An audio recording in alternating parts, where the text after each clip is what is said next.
Hi everyone, my name is Beena Amanat and I lead our global Deloitte AI Institute. And today on AI Ignition, we have Dr. Katia Walsh, an award winning business technologist and chief strategy and AI officer at Levi Strauss and Company. In the past 20 years, Katia has launched, led, and scaled digital data and AI capabilities for global businesses in financial services, in tech, telecom, and retail industries. Welcome to the show, Katia. I am fascinated by your career, your journey, and let's just start right there. You started your career in journalism and then made the transition to technology and AI and data, digital transformation. Can you start our audience with your background and what enticed you to make all these different moves? Well, I'm glad you asked this question. And by the way, it's a pleasure to be with you, Veena. I've enjoyed your book, Trustworthy AI, and I highly recommend it to everyone I speak with. But in terms of the question that you ask, my path actually shows that people in this field come from all kinds of backgrounds. Certainly, you have the usual engineering and computer science background, but also people like me who started in journalism and in social science. In fact, I would challenge this notion of transitioning to technology for two reasons. One, based on my experience, journalism actually teaches a skill set that's incredibly valuable in any field of life. For example, it teaches you information gathering, how to talk to people, how to distill information and identify patterns. It teaches storytelling and critical thinking and challenging the status quo and more. And then the other reason that I challenge this notion of transitioning to technology is that technology is in every field today that we live in. You're in consulting and you're in technology. I'm in retail and I'm in technology. Everywhere we are, from agriculture to medicine to business to politics, technology is dominant and plays a big role in how we live our lives and run our business and go through society. But in my case, throughout my formal education, I learned the value of and developed a passion for what I call the three powers. So the first power I mentioned earlier, it's the power of information. I grew up in communist Bulgaria many, many years ago. And as a high school student, still a child really, I wrote a story that was published in the local newspaper. I didn't think anything of it. It was just reflecting on some of the practices in communist society at the time. It was not identifying any people. Unfortunately, it happened to upset the wife of the district's communist leader. And I realized from that very early age that information had a lot of power. And instead of being deterred by how I was treated by that wife of the communist leader, I actually summoned more courage, and I wanted to make sure that I really had some kind of a career in that field. I thought if one high school student, 15 years old, could cause such turmoil with one story in one local newspaper, imagine what you could do if you had a platform for that. So that's that first power of information, which we still have today. And then after communism fell, I had a great opportunity on a full scholarship to continue my education in the United States at Indiana University. And it was in the heyday of the internet, at the time of bulletin boards and first computers as a mainstream technology, really. And that's when I learned and developed a passion for that second power, the power of technology. And why I loved it so much is because I discovered the power of technology to amplify the power of information. This was the platform. If you could take one person with one story in one paper, this technology, the internet, was allowing us to spread it all over the world in a matter of seconds. That is still incredibly powerful. And then the third power that I discovered was when I continued my education through a doctoral program. And that power is the power of machine learning and how it helps us to make sense of the world. But more importantly, after we make sense of the world, to drive desired outcomes. For example, my doctoral dissertation at the time was one of the first large-scale experiments on the importance of source credibility online. I happened to get a grant and I was able to invite real people in my lab. And these were people who were coming from construction projects in their muddy boots. Some of them had never been in front of a newspaper online at the time. And I seated them in my lab and I had 4 conditions. I remember: a newspaper online, a TV station online, a travel agency, and an unidentified source to control. And I measured how people evaluated and identified the credibility of the information online based on the source of that same information. And as you know, this is still relevant today in the context of fake news. So that was the third power in terms of helping us drive desired outcomes. And when I translate this to what we do in business today, a lot of people talk about the power of insights and data-driven insights, but that actually is incredibly outdated. Information and machine learning through technology have the ability to drive desired outcomes. We set certain goals, and hopefully they're goals that are good for society, and then we can achieve them once we use these other powers of technology, information, and machine learning. Katia, you were way ahead of your time. Just in terms of your PhD and the topic that you chose, I'm curious how you chose that topic to start with. Oh, I don't know if I was ahead of my time. It was really interesting. It was, the trigger of that was there was a cartoon in the New Yorker magazine. Nobody on the internet knows that I'm a dog.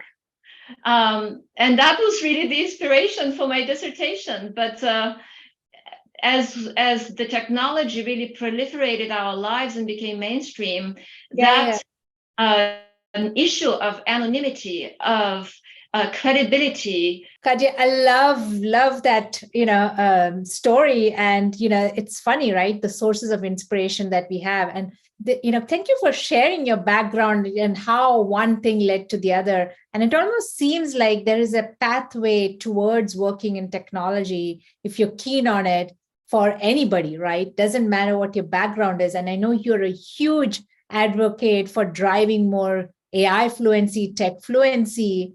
Can you share a little bit about why you think it is important for everybody in the organization to know and be fluent with AI and technology in general? So we are now speaking a lot in business about digital transformation. Yes. The fact is, the world has been digital for the past 25 years. Our children, for example, do not differentiate between physical and digital channels. They just live their lives in a blend of them. Similarly, when a consumer wakes up, they don't really say, I'm going to go online or I'm going to go to a physical store. They just go to buy whatever they need, wherever it is convenient for them. I'm saying that because businesses really need to catch up with consumers and with our children. Yeah. And COVID actually, as much as it has been a very challenging time around the world, it was that wake-up call for businesses that helped them accelerate their digital transformation efforts. So one reason that we want to make sure that there's AI fluency in organizations is to help organizations really accelerate their digital transformation efforts. When employees know technology, when they know what data can do, when they have the skills to analyze data and to put models in production, or even when they understand what it means, even if they don't do it themselves, they become ambassadors and drivers of digital transformation. So that's one reason to work very hard to increase AI and data fluency in businesses. Another reason is an area that I am very passionate about, and you too, Bina, with your book, Trustworthy AI, and that is responsible AI, trustworthy AI. AI is only as good as the humans who make it, and the humans who make it can only be better when they are diverse. So when we upskill people throughout an organization, we give an opportunity for many different people of various backgrounds to enter this field and to make it more diverse. to have more women, to have more people of color, to have more people who were told, like me as children, that they were not good at math, even if they actually ended up loving math as I did. And as just one example that I will share, we at Levi Strauss & Company have seen a tremendous benefit of that, both in terms of accelerating our digital transformation efforts and in terms of bringing more diversity in our teams that touch data, work with data, and accelerate our AI work. For example, in the past 2 years, we upskilled 160 people. And these are people who have come from all walks of life, people who are store managers, designers, marketing people, analysts, people who work in distribution centers. We achieved that because we did not require, as previous experience, any fluency in statistics, math, or coding. We taught them all that. What we did screen for, and we did have a very rigorous application process, were things like curiosity, problem solving, resilience, perseverance. And these are very important in this field, but it also allowed us, this kind of process allowed us to accept people of all backgrounds, including, we have one person who had been homeless in his life before that. And now he's a data scientist working at Levi Strauss & Company is just one example. Wow, that's fascinating. And, what everything you're saying resonates with what's happening in the industry as well, right? Talent transformation, the future of work, cultural transformation, all of that can be enabled through these fluency programs. But what are some of the challenges you faced when you were initially starting the program? Were there any unexpected learnings as you started this fluency program, within the organization? Well, there are always challenges. There are all kinds of challenges in anything one does with this kind of transformation, because ultimately this upskilling that gives an opportunity to every employee in the company around the world is a form of transformation. But there are always challenges. There are challenges with budget, with prioritization, with buy-in, with education. They're always challenging, but that's actually why I love it. I often think about any kind of transformational effort that I've had the privilege to drive as having a new baby. It's exhausting and exhilarating at the same time. And Katia, you've done this at several organizations. So can you share a few of your stories, experiences from your prior life before Levi's? Yeah, certainly. Let me just clarify that I never set out to do this. I never said, okay, my 5-year or 10-year plan is to become a leader in digital transformation across different industries. That was never the case. But as it happened in the past decade, I've been fortunate to initiate and lead transformations across global companies in financial services, in telecommunications, and now with help from my peers and across the organization at Levi Strauss & Company in retail. And the reason I love this is that it's not a transformation for the sake of technology. Instead, a digital transformation enables businesses to thrive on technology change and on disruption. At Levi Strauss & Company, it is such an honor and a privilege to be one of the team members that is helping drive transformation in an iconic brand that everyone in the world knows, wears, and loves. I'm wearing a personalized trucker jacket now. We are helping the Levi's brand endure for the next 200 years. And we're doing that through what we call the 3 smart C's. Smarter connections with consumers. Yeah, here's the connection with consumers again. Smarter commerce and smarter creation. Your journey has so many lessons, right? There are so many things that you've learned just working across the different industries, different sectors. What are some of the common themes you would pull out as the key tenets for digital transformation? There is a technology component, there's talent. What are some of the other dimensions of digital transformation that companies who are still early in their journey or your peers can learn from you? Yes, and I have developed a blueprint, as I call it, and it's not on my always with great teams, and the challenges that I mentioned actually become a great learning opportunity. And once you overcome them, they become a source of pride. So I don't actually start with the technology or even the talent, as important as it is. We start usually with the vision. Why is it that we are transforming ourselves?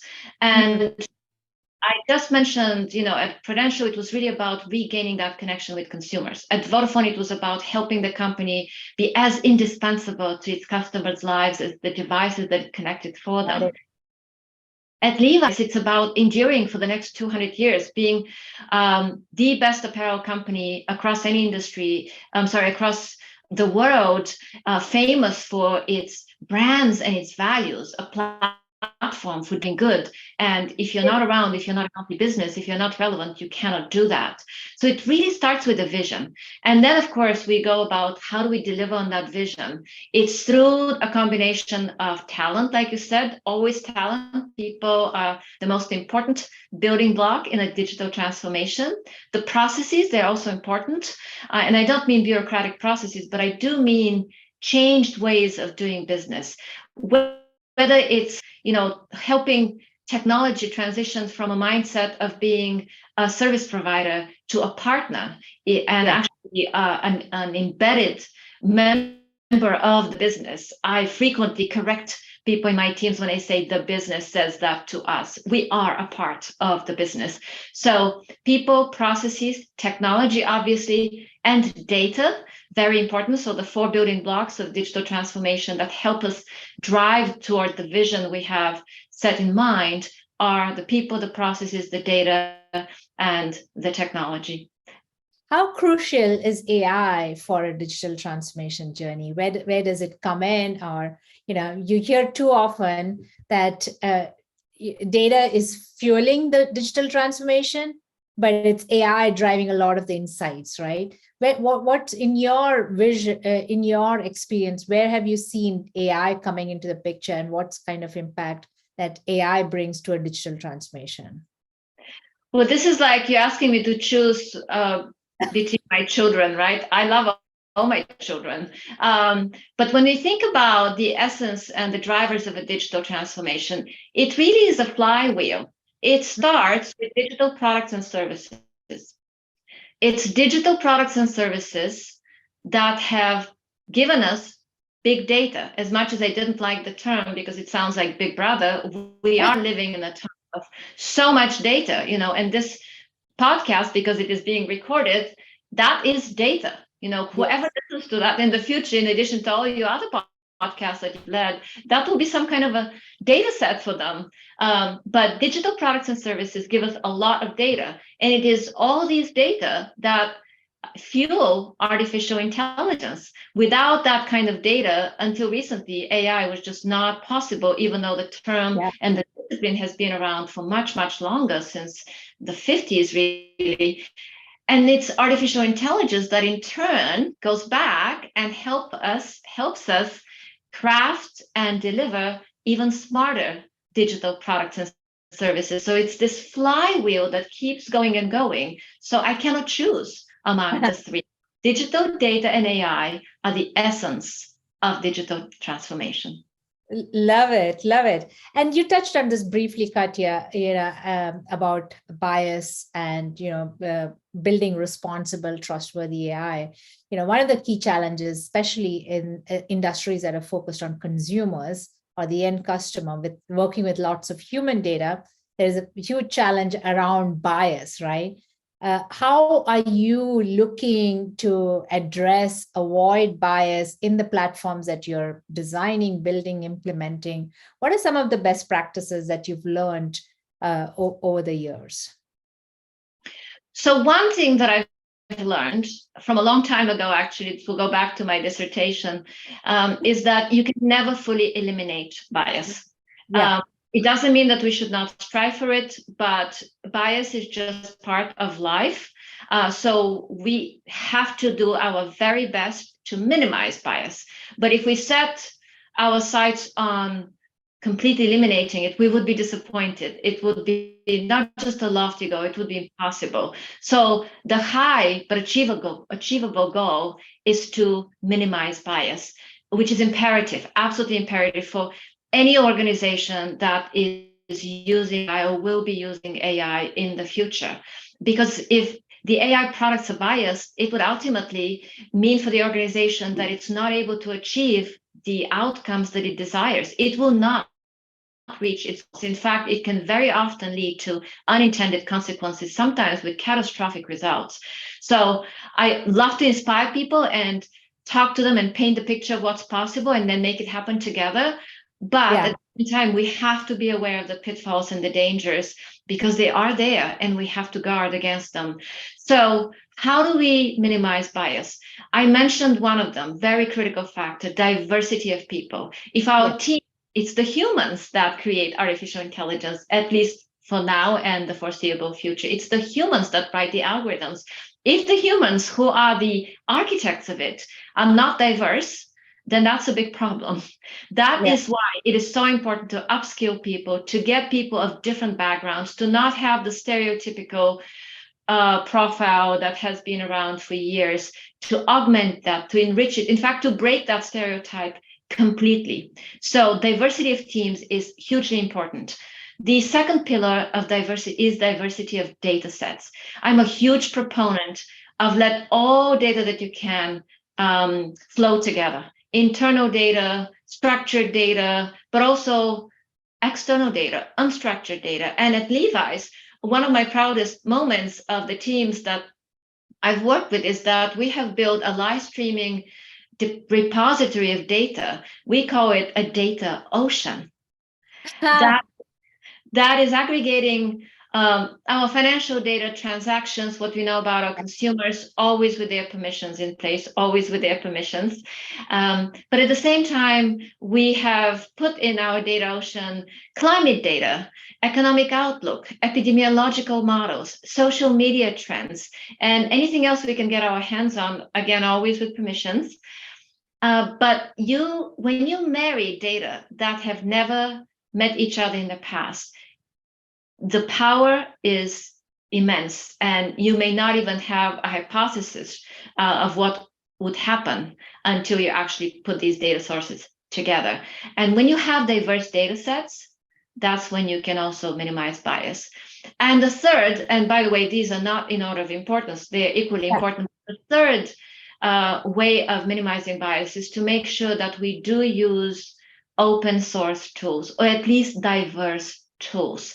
And the reason I love open source tools is because they are free. People from all over the world are working on them. So by definition, we marry the variety of people, the diversity of people, with the variety of tools.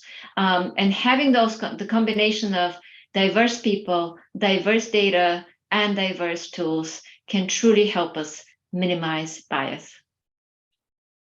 That's so profound. Now, very closely tied to the conversations around bias is, gender parity in AI and the importance of having women in AI. We talk about diversity from different dimensions, but women just happen to be the largest minority group, and they're largely missing in AI. And I know this is something very close to your heart as well. I feel in general, as industry, as leaders, we acknowledge the challenge. But what do you feel we can do more to resolve this challenge that we've had for decades now? Yeah, so this relates to the notion of overall diversity. And as much as I love to see more women in any field and across the corporate ladder, particularly in top positions, I will bring this back to overall diversity because it's not just women. And you said that yourself, it's the largest minority, but there are people from all walks of life who have not had the opportunities that they should have had from the very beginning. For example, I'm talking about people with no formal education. I'll tell you, some of the best performance in the past decade of my career have been some people who never went to college for whatever reason. Some of them dropped out. Some of them were taking care of ailing parents and they could not go on. They had to support their family.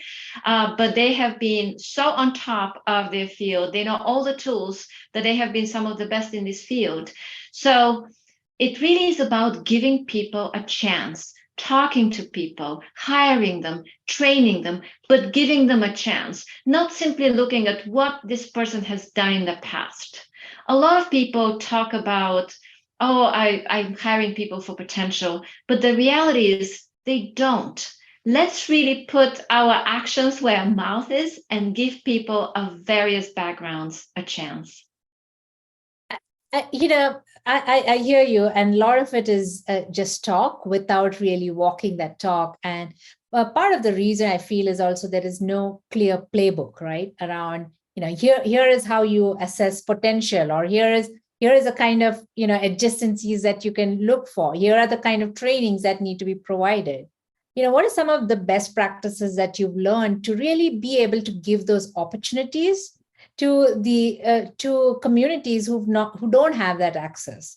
Are you able to share any lessons that you've learned, or anything that our audience can take away from this conversation and can start implementing in their hiring or recruiting plans today? So the question is really not about practices. The question is about a mindset. Because when you start with an open mind, everything else would flow and follow. When you have an open mind that maybe someone that you're talking to does not fit all the requirements, but they can bring something that your team doesn't currently have, or they have a skill set that can further develop. Or when you have the open mindset that you can nurture someone, that will help.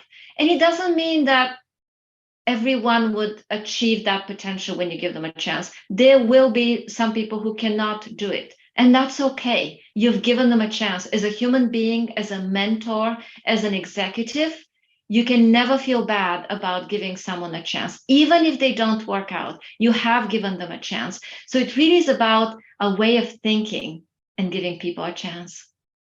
Wonderful. Now, Katia, we talked a lot about the talent and opportunities part. What are some of the things that you would like to share with our audience about how do you drive business value with AI?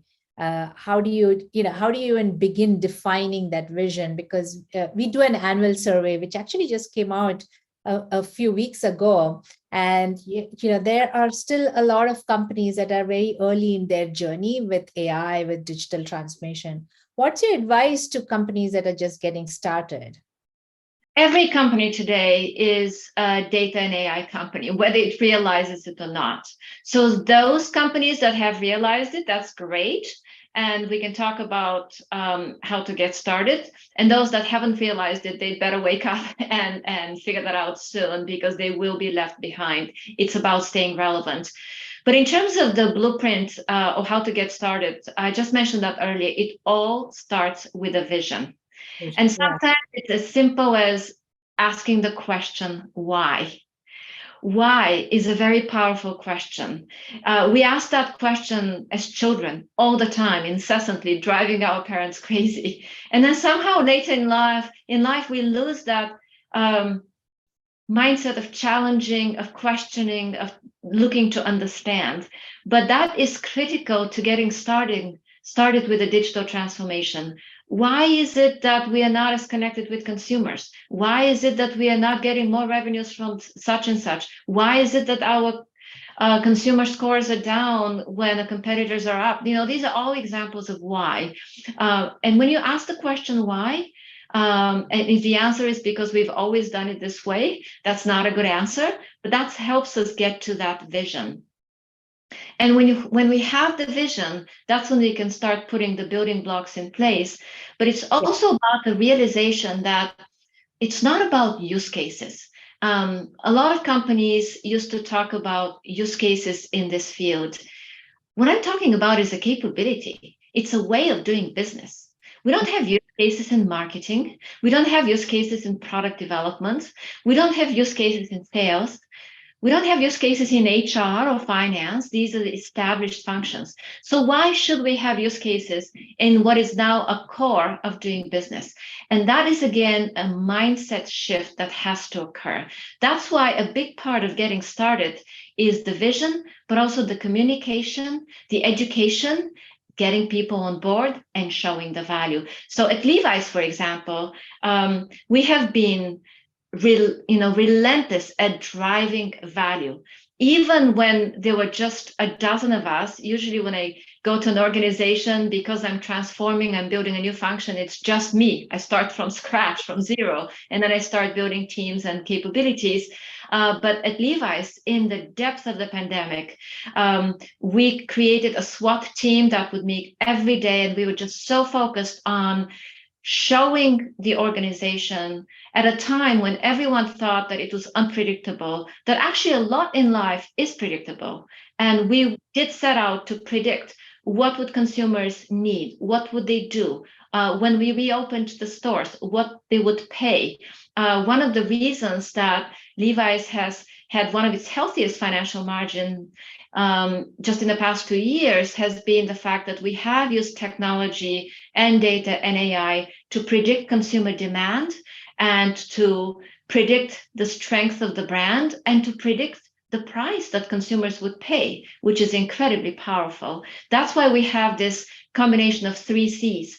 Smarter commerce, I just gave an example of that. Smarter connection with consumers. This is how you engage with consumers, the personalized messaging, the personalized experience, the personalized loyalty program. We have grown to 5.3 million loyalty program members in the US in a matter of months because of the use of data and machine learning as the pillar of our US loyalty program. And then the smarter creativity is also very, very powerful in this industry because we are augmenting what our designers can do using the experience and intuition and natural creativity with incredible digital tools, with libraries that process thousands of images that a human being alone cannot process. So these are just some examples of how to get started, how to show value, how to get that momentum and keep going. Thank you, Katia. That was phenomenal. I think any organization can learn from those experiences and chart their own course. Katia, there is a lot of advances happening in AI, as you know. What are some of the advances or research that's happening in AI that you are most excited about? Oh, I'm excited about everything. I'm very excited about OpenAI's ability to create images. I'm very excited about AI's ability to actually craft content. It's not to say that I want us to lose human creativity. I just actually gave an example that human creativity will always be paramount, but the ability of, DALL-E, for example, the OpenAI newest capability to create content is a great way to augment human creativity. So I'm excited about that. I'm excited about deep learning developments and what we can achieve in terms of processing images and voice, really data sets that have not been traditionally used. I'm excited about precision because AI is really about driving precision in everything, in medicine, in agriculture, in retail. The industry I work in, fashion, has not always been a great citizen of the planet. Traditionally, it has actually been responsible for a lot of waste. Why is that? Because the business model until recently has been you first manufacture and then you sell. Yes. But with AI, you can completely flip the paradigm. You can predict the exact demand for a product and then manufacture it to that demand. So there is no waste. And I really believe that technology and AI can ultimately save fashion. They can give us the optimal combination of creativity, profitability, and sustainability all at the same time. Wow, so inspiring. And Katia, last question for you. how can people stay connected with you? Where can they follow you and follow this energy, this passion that you bring? I am very open to connections. I'm very active on LinkedIn. So if you'd like to follow me there, most of the content I post is not mine. I share what Levi Strauss and Company does. I'm very proud of that brand. I share what my teams do or people across the world when it's something really meaningful. But I'd love to stay in touch. I have worked in telecommunications like you, Bina. I noticed that you and I share that in common. But so you may remember that there's a saying in telecommunications: the world runs on networks, the physical that give us connectivity, and the human connections and networks like this one. With that, Katia, thanks again for being with us on the show today. And thank you to our audience for tuning into AI Ignition. Be sure to stay connected with me and my amazing guests like Katia and the Deloitte AI Institute for more AI research, insights, and real stories. Thank you. Thank you.